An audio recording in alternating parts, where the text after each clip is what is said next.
Les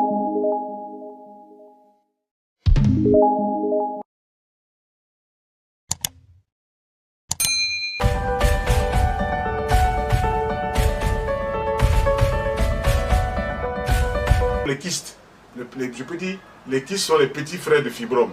Voilà, c'est toujours au niveau, on dit kyste à l'ovaire, ou bien on dit dystrophie ovarienne. Dystrophie ovarienne, ça veut dire que les ovaires ne fonctionnent plus bien. Aujourd'hui, elles fonctionnent, demain, elles ne fonctionnent pas.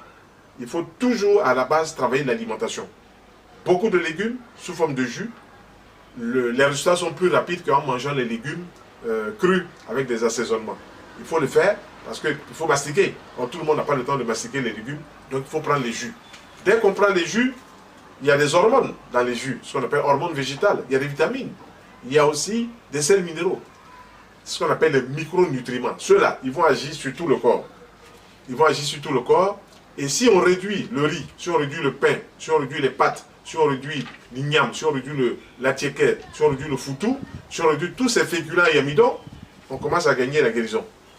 Et il faut prendre un seul féculent ou amidon par repas. Ou du riz, ou de l'attiéké, ou du foutou, ou du couscous, ou du taro, ou de l'igname. Mais il ne faut pas mettre deux choses en même temps. Déjà même le foutou de banane, manioc n'est pas bon parce qu'on met deux féculents ensemble. Mais ça, c'est encore un autre problème sur lequel on va revenir.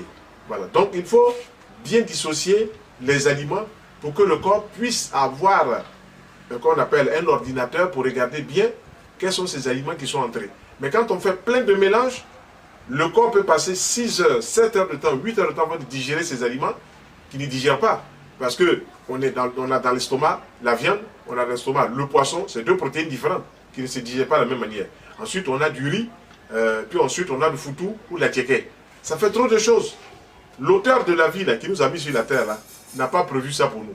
Mais c'est nous les hommes, avec notre intelligence conceptuelle, on a inventé la cuisine. Et en inventant la cuisine, on a fait des mélanges pas possibles. Il y a un ami qui disait, mais il y a beaucoup de maladies. Il dit oui, contre les cuisiniers. Plus il y a des cuisiniers qui mélangent, et plus ces maladies viennent. Quand vous voyez en Europe, il y a beaucoup de maladies. Parce qu'il faut aller voir, il y a des écoles d'hôtellerie. Et on apprend aux gens à tuer les autres. On apprend aux gens à manger n'importe quoi. Quand vous regardez les mélanges alimentaires, il y a des gens qui mélangent la viande avec le lait. On ne mélange pas ça. Donc vous voyez des repas qui sont faits, la viande avec le lait. Le lait, c'est des protéines animales, mais c'est d'abord du calcium.